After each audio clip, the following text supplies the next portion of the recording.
In the vastness of space, where stars glittered like diamonds scattered across an endless black canvas, humanity had finally reached its golden age. After centuries of exploration and colonization, Earth's people had spread their influence far beyond their home planet. Their ships roamed the galaxy, seeking new worlds, resources, and allies. But even in this era of progress, danger lurked in the shadows of uncharted sectors.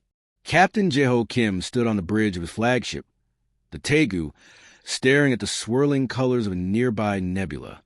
His crew bustled around him, checking instruments and monitoring communications. They were deep in unexplored territory, a region of space marked only by vague rumors and ancient star charts. For weeks, they had traveled without incident, but something about this area felt different, unsettling. Captain, called Lieutenant Hyen Jun Cho from a station near the front of the bridge. We're picking up unusual energy signatures ahead. It doesn't match anything in our database. Jeho frowned. Can you get a visual? Hyen Jun tapped a few controls, and a holographic display flickered to life above the central console. At first, all they saw was empty space. Then, slowly, shapes began to emerge. Dozens of massive ships, sleek and menacing, arranged in perfect formation. Their dark hulls shimmered faintly, as if alive with power. "What are those?" muttered Sergeant Yuna Song, her voice tense. She was one of the best pilots aboard the Taegu, but even she looked uneasy now. Before anyone could answer, the comm system crackled to life. A deep, guttural voice echoed to the bridge, speaking in broken but understandable galactic standard. "Human vessel, identify yourselves. You trespass in Zorathian territory." Jeho straightened, his expression hardening. He stepped closer to the comm panel. "This is Captain Jeho Kim of the United Galactic Fleet. We mean no harm. We are explorers, not invaders." There was a long pause before the alien voice responded. "Exploration ends here. Surrender your ship or face destruction." The tension on the bridge was palpable. The crew exchanged nervous glances, knowing full well that their small fleet, just 3 ships, was no match for the overwhelming force arrayed against them. But surrender was not an option, not for Jeho, and not for humanity. "Lieutenant Cho," Jeho said calmly, though his heart raced. "Prepare the engines and weapon systems. Sergeant Song, ready the fighters. If they want to fight, we'll give them one."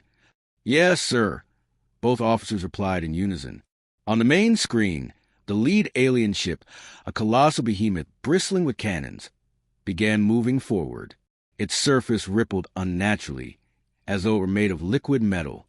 Smaller escorts flanked it, forming a wall of steel between the humans and escape. The alien commander spoke again, his tone colder this time. "You have 10 seconds to comply." Jeho ignored the ultimatum. Instead, he turned to his tactical officer, a young woman named Jiun Park. "Lieutenant Park, I need options. Fast." Jiun studied her console intently. "Sir, based on their positioning, there's a weak point in their formation directly behind the flagship. If we can disable it, the rest of the fleet might break rank." Jeho nodded. "Do it."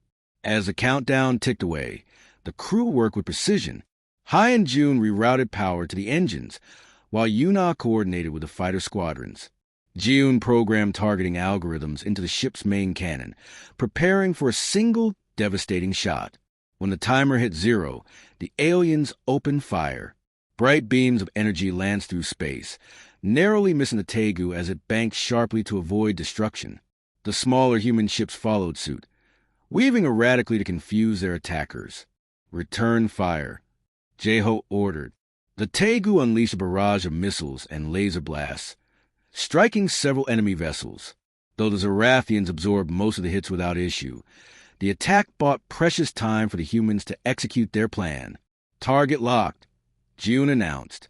Firing in 3, 2, 1, a brilliant beam of light erupted from the Taegu's main cannon, piercing to the void and slamming into the Zorathian flagship.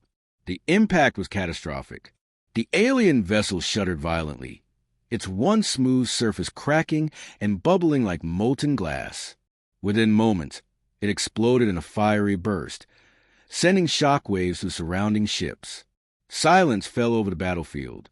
The remaining Zorathians seemed stunned, their perfect formation crumbling into chaos. Seizing the opportunity, Jeho gave the order to retreat. The human fleet activated their hyperdrives and vanished into the depths of space, leaving the battered aliens behind. Back on Earth, news of the encounter spread quickly. Admiral Tewuli, head of the United Galactic Fleet, listened intently as Jeho recounted the events via video link. When the report ended, the Admiral leaned back in his chair, his expression grim. "This changes everything," he said. "If the Zorathians consider us a threat after losing just one ship, they won't stop until we're wiped out." Dr. Min-Soo Choi, a scientist working on experimental weapons, nodded in agreement. "We need to prepare, and fast."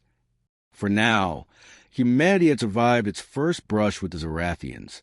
But everyone knew this was only the beginning. In the days that followed, leaders across the galaxy convened to discuss their next move. Plans were drawn up, alliances forged, and resources mobilized. Humanity would not go down without a fight. And so, as the Zorathians licked their wounds and plotted revenge, the stage was set for a conflict that would determine the fate of the galaxy. The victory against the Zorathian flagship was short-lived. News of the battle spread like wildfire across Earth and its colonies, sparking both celebration and fear. Humanity had shown that it could stand up to one of the galaxy's most feared empires, but everyone knew the fight was far from over. The Zorathians would not take this humiliation lightly. They would return, stronger, angrier, and more determined than ever. Admiral Tewuli stood in the war room of the United Galactic Council headquarters, staring at a holographic map of known space. Around him, leaders and strategists debated furiously, their voices echoing off the walls. Some argued for immediate retaliation, while others pushed for defensive measures. Admiral Lee listened quietly, his sharp eyes scanning the crowd as he weighed their words. "We can't afford to sit around waiting for them to come back," said General June Park, her arms crossed tightly over her chest.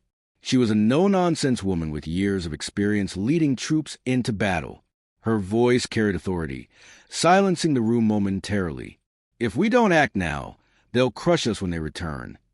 Dr. Min-Soo Choi nodded in agreement, a brilliant scientist with a reputation for innovation. Choi had spent decades developing cutting-edge technology for the fleet. His latest invention, the quantum disruptor array, was still experimental, but it held immense potential. If successful, it could disable entire fleets at once, giving humanity a decisive advantage. "General Park is right," Choi said, stepping forward to address the group. "But brute force alone won't win this war. We need to outthink them, outmaneuver them. That's why I propose accelerating testing on the disruptor array. With enough resources, we can deploy it within months." Ambassador Soo-Jin Kong, a soft-spoken diplomat known for a calm demeanor, raised a hand to speak. "While we focus on building our strength, we should also seek allies. There are many species who have suffered under Zorathian rule. If we can unite them, we'll have more than just numbers on our side. We'll have shared purpose." Her suggestion sparked murmurs of approval. It was a risky move, reaching out to alien races that might view humanity with suspicion. But desperate times call for bold actions. Admiral Lee finally spoke, his deep voice cutting through the noise. "We'll do both. Dr. Choi, you'll have everything you need to finish your work. General Park, start mobilizing reinforcements. And Ambassador Kong, begin negotiations with any species willing to join our cause." With the plan set, humanity sprang into action. Across the galaxy, shipyards buzzed with activity as engineers worked tirelessly to expand the fleet. Factories churned out weapons, armor, and supplies, while recruitment drives brought in fresh soldiers eager to defend their homes. Meanwhile, diplomats traveled to distant planets, seeking support from those who had long lived under the shadow of Zorathian oppression. One such ally came in the form of the Zelvira, an aquatic race native to ocean-covered worlds. Their envoy, Narration, arrived at Earth Orbital Station, accompanied by a delegation of her kin. Clad in shimmering robes that reflected light like water, she exuded grace and wisdom. Despite her peaceful appearance, there was steel in her gaze, a testament to centuries of suffering under Zorathian tyranny. "We have watched your people closely," Neri told Admiral Lee during their first meeting. "You are brave, resourceful, and resilient. These are qualities we admire. But understand this. Ally with you comes with risks. The Zorathians will see it as an act of rebellion." Lee met her stare evenly. "And yet you're here. Why?" Neri smiled faintly. "Because sometimes courage demands risk. My people will provide intelligence and sabotage efforts. Our underwater drones can infiltrate Zorathian supply lines and weaken their forces from within." Her offer was invaluable. With the Zelvira's help, humanity gained insight into the inner workings of the Zorathian Empire, information that would prove crucial in the battles to come.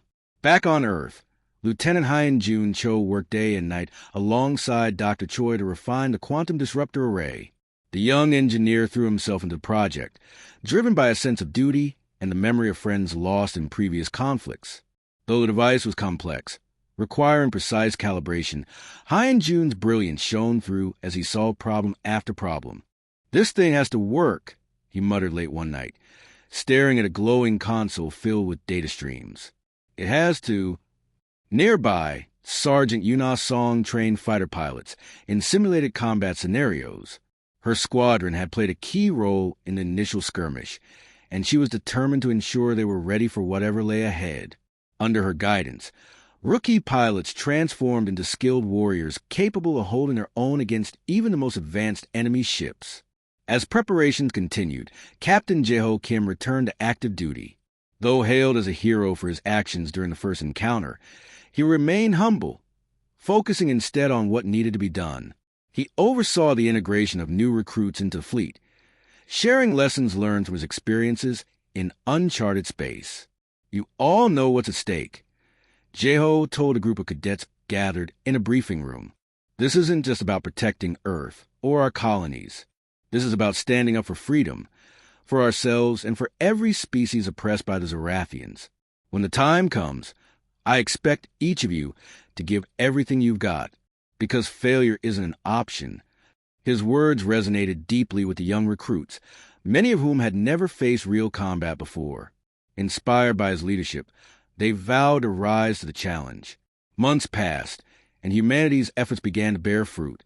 New fleets emerged from shipyards, their sleek designs bristling with advanced weaponry.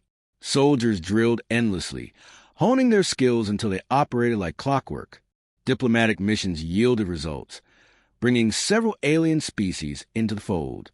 Together, they formed a coalition unlike anything the galaxy had seen before. Yet, despite these achievements, tension hung heavy in the air. Everyone knew the Zorathians were preparing for war. Reports trickled in of massive armadas being assembled, of resources being stockpiled, of propaganda campaigns designed to rally their people against humanity. The question wasn't if they would strike, it was when. When that day came, humanity would be ready. With 10 additional fleets standing shoulder to shoulder, armed with cutting-edge technology and bolstered by newfound allies, they would face the Zorathians head-on. No longer would they fight alone. No longer would they cower in fear. For the first time in history, humanity stood united, not just among themselves, but with others who shared their vision of a better future. And though the road ahead promised bloodshed and sacrifice, one truth remained clear. Together, they could achieve the impossible. In the quiet moments between preparations, Jeho often found himself gazing at the stars, wondering what awaited them beyond the horizon. Whatever it was, he knew they would meet with courage and resolve. For humanity, and for all those who believe in freedom, the fight was just beginning. The galaxy held its breath. Months had passed since humanity's daring stand against the Zorathian flagship, and now, the inevitable storm was upon them. Across the vast expanse of space, sensors detected an ominous presence, a colossal armada unlike anything ever seen before. The Zorathians had returned, and this time, they brought 10 times the force that humanity had faced in their first encounter. Admiral Taewoo Lee stood on the command deck of the Gaia's shield, the central hub for coordinating Earth's defense. Around him, officers rushed to their stations, their faces etched with determination but tinged with fear. On the main screen, a holographic display showed the approaching fleet, hundreds of ships stretching across the void like a swarm of deadly insects. Each vessel pulsed with energy, its weapons primed and ready to unleash destruction. "They're here," muttered Lieutenant June Park, her voice steady despite the weight of the moment. She studied the data streaming across her console, calculating trajectories and assessing threats. Their formation is tight. They mean business. Admiral Lee clenched his jaw. "Signal all fleets. Tell them it's time." Across the galaxy, humanity's forces sprang into action. 10 additional fleets emerged from hyperspace, surrounding the Zorathian armada in a coordinated maneuver that left even the seasoned invaders momentarily stunned. These new fleets were led by captains handpicked for skill and bravery, men and women like Captain Unesio Lim, whose tactical genius had earned her a reputation as one of the best strategists in the fleet, and Captain Donghyun Ryu, a grizzled veteran known for his unyielding resolve. "Attention all units," Admiral Lee's voice boomed over the comm system, reaching every ship in the coalition. "This is it. We've trained for this day. We've prepared for this fight. Stand your ground, protect your comrades, and remember why we're here. For freedom, for survival, for the future." The response came in waves of affirmations from human crews, Zelvira operatives, and allied alien species alike. Humanity wasn't alone anymore. This was a united front, forged in desperation but strengthened by shared purpose. As the two massive forces faced off, the silence between them was deafening. Then, without warning, the Zorathians struck first. Bright beams of energy erupted from their cannons, slicing through space toward the human lines. Explosions lit up the darkness as shields flared and ships rocked under the assault. On the bridge of the Tegu, Captain Jeho Kim barked orders with calm precision. "Evasive maneuvers. Return fire." The human ships responded instantly, weaving through the chaos to avoid direct hits while unleashing salvos of missiles and laser blasts. Though outnumbered, their superior coordination gave them an edge. Squadrons of fighters darted between larger vessels, targeting weak points and creating openings for heavier attacks.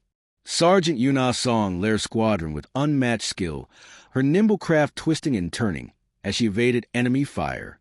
Her voice crackled over the comms. "Fox 2 away." A missile streaked from her fighter, striking a Zorathian cruiser and disabling one of its engines. But the Zorathians weren't easily deterred. Their sheer numbers began to tell as wave after wave of reinforcements poured into the fray. Ships on both sides exploded in fiery bursts, sending debris spiraling into the void. The battle raged on, neither side willing to yield. Meanwhile, aboard the Gaia's shield, Dr. Minsu Choi watched anxiously as the quantum disruptor array powered up. The device hummed with energy, its core glowing brighter with each passing second. Beside him, Lieutenant Hyen Jun Cho monitored the readings, sweat beading on his forehead. "It's almost ready," Hyen Jun said, his voice tight with anticipation. "Just a few more seconds." Admiral Lee turned to him. "Can you deploy it?"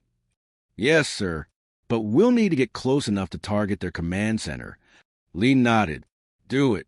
With a deep breath, Hyen Jun relayed the coordinates to fleet. The disruptor array required precise positioning, so several ships broke formation to escort the Gaia's shield closer to the heart of the Zorathian armada. Enemy fire intensified as they approached, forcing the escorts to sacrifice themselves to shield the flagship. "Hold steady," Admiral Lee shouted as the ship shook violently under repeated impacts. "We're almost there." Finally, the Gaia's shield reached the designated position.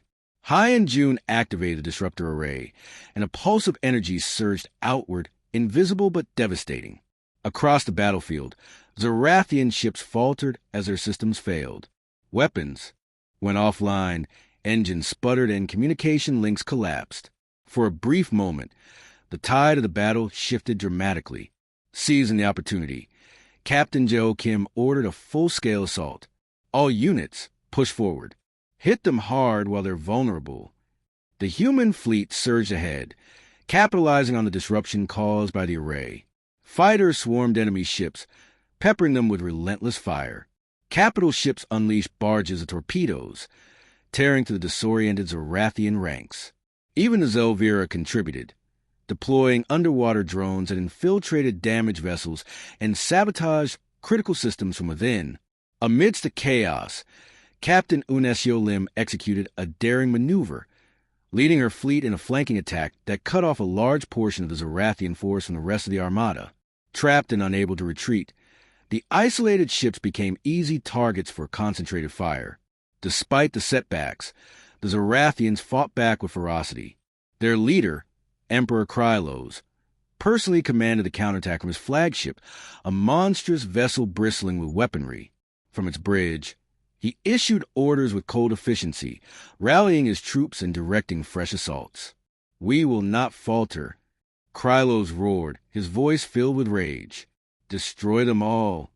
His words reignited the Zorathian efforts, and slowly they began to regain momentum.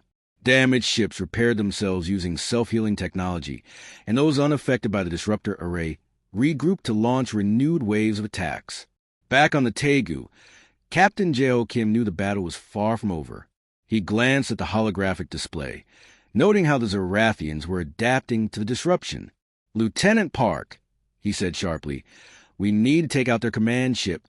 If we can neutralize Krylos, the rest of the fleet might fall apart." Ji-yoon nodded grimly. "I'm working on it, sir. Targeting solutions are being recalculated." As the fighting continued, losses mounted on both sides. Ships burned in the vacuum of space, their crews lost forever. Yet, despite the mounting casualties, humanity refused to break. Every soldier, pilot, and engineer gave everything they had, driven by the knowledge that failure meant extinction. Finally, Ji-yoon spoke up. "Sir, I have a plan. If we focus our remaining firepower on the command ship's engine core, we might be able to disable it completely." Jae-ho didn't hesitate. "Do it." The Tegu and several other ships redirected their weapons, concentrating their fire on the towering Zorathian flagship. Beams of energy converged on the target, piercing through its defenses and striking true. The impact was catastrophic. The command ship shuddered violently, its hull cracking open as internal explosions tore it apart. Emperor Krylos stared in disbelief as alarms blared around him. His invincible empire was crumbling, and there was nothing he could do to stop it. With a final roar of defiance, he perished along with his ship, consumed by flames. Without their leader, the Zorathian forces descended into disarray. Ships broke rank, fleeing in all directions as panic spread through their ranks. Humanity pressed its advantage, pursuing the retreating enemy and ensuring they wouldn't regroup. By the time the dust settled, the battlefield was eerily quiet. Wreckage floated silently in the void, a grim reminder of the cost of victory. Exhausted but triumphant, the surviving members of the coalition fleet gathered to assess the damage and tend to the wounded. Though battered and bruised, humanity had done the impossible. They had faced overwhelming odds and emerged victorious. But as Admiral Tewuli looked out at the stars, he knew the war was far from over. The Zorathians would return, angrier and more determined than ever. And when they did, humanity would be ready. For now, though, they allowed themselves a moment to breathe, to mourn the fallen and celebrate the living. Together, they had proven that no matter how dire the situation, courage and unity could overcome even the greatest of threats. The plan was bold and dangerous, but everyone understood the stakes. Humanity had come too far to back down now. Orders were issued, and the coalition fleet divided into two groups. One group, led by Admiral Lee himself, prepared to make the perilous journey to the Zorathian homeworld. The other, commanded by Captain Dong-hyun Ryu, remained behind to guard against potential counterattacks. As preparations got underway, Sergeant Yuna Song led her squadron in sweeps around the fleet, ensuring no stray Zorathian ships lingered nearby. Her fighters darted between debris fields, picking off survivors and gathering intelligence. Though exhausted, she pushed herself harder than ever, driven by the memory of fallen comrades. "They're retreating," she reported over the comms after one such sweep. "Most of their ships are heading deeper into their territory. Looks like they're regrouping." "Good work, Sergeant," Jae-ho replied. "Keep patrolling. We can't let our guard down." Meanwhile, aboard the Gaia's shield, Dr. Choi and Lieutenant Hyun-jun Cho worked tirelessly to prepare the quantum disruptor array for another deployment. The device hummed softly as it absorbed energy from the ship's reactors, its core glowing brighter with each passing hour. Hai and June monitored the process closely, knowing that failure was an option. "It's almost ready," he said, glancing at the readings. "Just a few more adjustments." Troy nodded approvingly. "Once we reach the homeworld, we'll need precision. Target their central power grid. Without it, their defenses will collapse." Hours later, the attack fleet jumped into hyperspace, leaving the remnants of the battlefield behind. The journey to the Zarathian homeworld was tense, every second stretching endlessly as the crew braced for what awaited them. When they finally arrived, the sight took their breath away. The Zarathian homeworld loomed large in the viewport, a massive planet shrouded in swirling storms and surrounded by orbital fortresses. Thousands of ships patrolled the skies, forming an impenetrable barrier. It was a fortress world, built to withstand anything the galaxy could throw at it. "This is insane," muttered Captain Unis Yolim, her voice barely above a whisper. "There's no way we can break through that." Admiral Lee stood firm. "We don't need to break through all of it, just enough to get the disruptor array in range." The fleet launched its assault, unleashing everything it had. Missiles streaked through space, striking at weak points in the Zarathian defenses. Fighters swarmed enemy ships, drawing fire and creating openings for larger vessels to advance. Every shot counted. Every move mattered. On the bridge of the Gaia's shield, Hai and June activated the quantum disruptor array, sending a pulse of energy rippling outward. The effect was immediate. Entire sections of the Zarathian defense network went dark, leaving gaps for the Coalition fleet to exploit. "Push forward." Lee shouted. "Don't stop." The human ships surged ahead, capitalizing on the chaos. They fought with desperation, knowing this was their only chance. Explosions lit up the void as Zarathian fortresses crumbled under relentless bombardment.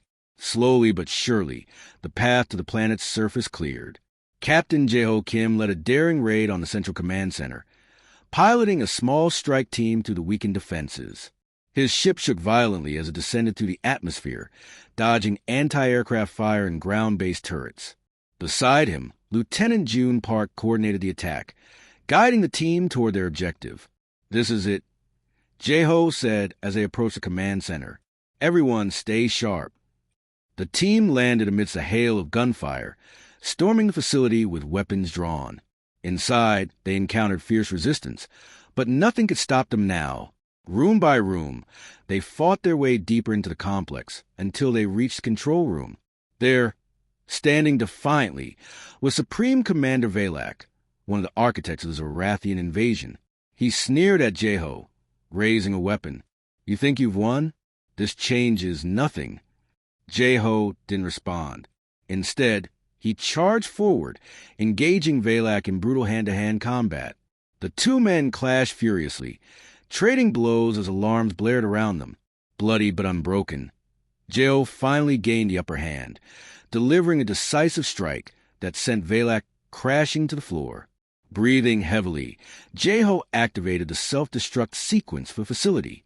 "Mission accomplished," he said into his comm. "Fall back to extraction point."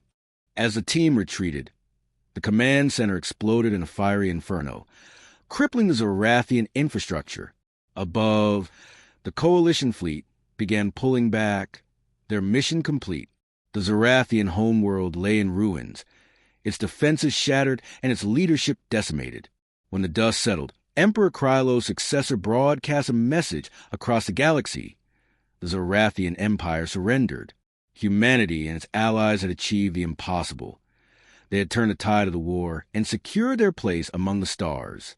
Exhausted but triumphant, the surviving members of the Coalition fleet gathered to celebrate their hard-fought victory. Though scars remained, they knew they had proven something vital. United, they were unstoppable. And though future challenges undoubtedly awaited, they faced them with hope and resolve. The galaxy was quiet. For the first time in what felt like an eternity, the hum of engines and the roar of weapons had faded into silence. The Zarathian Empire, once a symbol of terror and oppression, lay broken. Their surrender marked the end of a war that had tested humanity's strength, courage, and unity. Yet, as the dust settled, the cost of victory became painfully clear. On Earth, cities lit up with celebrations. Crowds gathered in streets and squares, waving flags and cheering for the heroes who had saved them from destruction. News broadcasts replayed footage of the final battle, the daring raid on the Zorathian homeworld, the collapse of their defenses, and the triumphant retreat of humanity's fleet. It was a moment of pride, yes, but also one of reflection. Behind every cheer was a family mourning a loved one lost, a community rebuilding after devastation, and a planet grappling with the scars of war. In the United Galactic Council chambers, Admiral Tawu Li stood before a gathering of leaders, his face lined with fatigue, but his eyes steady. Around him sat representatives from Earth, its colonies, and allied alien species, all united under a single cause. The room buzzed with conversation, voices rising and falling as delegates debated the future. "We've won," Admiral Lee began, his voice cutting through the noise. "But let's not fool ourselves. This victory came at a great price. Millions are dead or displaced. Entire planets have been scarred. And though the Zorathians are defeated, their empire still exists. We must decide how to move forward." Ambassador Su Jin Kong leaned forward, her expression thoughtful. "We cannot repeat the mistakes of the past. If we punish the Zorathians too harshly, we risk creating new enemies. But if we show mercy, we must ensure they cannot rise again to threaten us or anyone else." Dr. Min-Soo Choi nodded in agreement.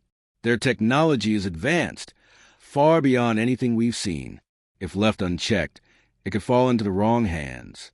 We need to dismantle their military infrastructure completely," General June Park added. "And we should help rebuild their society. A stable Zorathian population is less likely to rebel or seek revenge, but it will take time and trust." After hours of deliberation, the council reached a decision. The Zorathian Empire would be dissolved, its territories divided among neutral overseers tasked with guiding reconstruction efforts. Key technologies would be confiscated and studied, ensuring they could never be used as weapons again. Meanwhile, humanitarian aid would flow to former Zorathian colonies, many of which had suffered under their own rulers as much as humanity had. As these plans unfolded, Captain Jeo Kim returned to Earth for the first time since the war began. His ship, the Tegu, docked at an orbital station overlooking the blue-green planet below. Standing on the observation deck, he gazed out at the swirling clouds and oceans, feeling both relief and emptiness.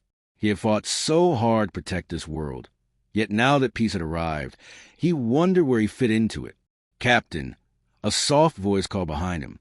It was Lieutenant June Park, her uniform crisp despite months of wear. She joined him at the window, her hands clasped tightly in front of her. "You did it.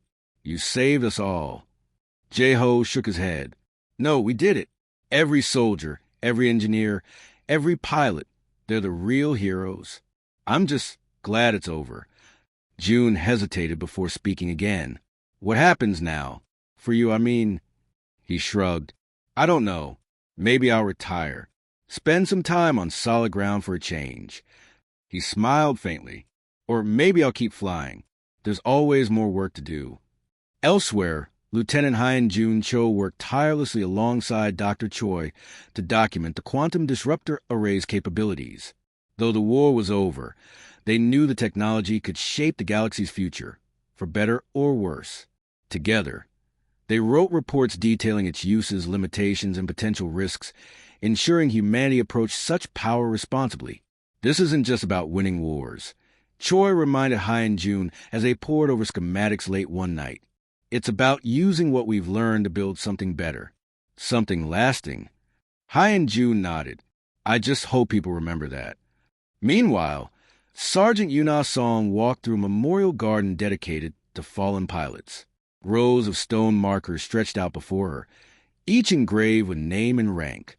She stopped in front of one bearing the name of her closest friend, tears welling in her eyes. "I miss you," she whispered, kneeling to place a flower at the base of the marker. "But I promise I'll keep flying, for you, and for everyone who didn't make it back." Her words echoed softly in the still air, a reminder of the sacrifices made during the war. Yet even here, amidst grief, there was hope. Children played nearby, laughing and chasing each other through pathways. Families visited graves together, sharing stories and memories.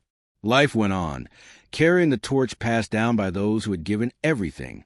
Back on Earth, Ambassador Su-Jin Kong traveled to former Zorathian colonies, working to mend relations between humanity and its former enemies.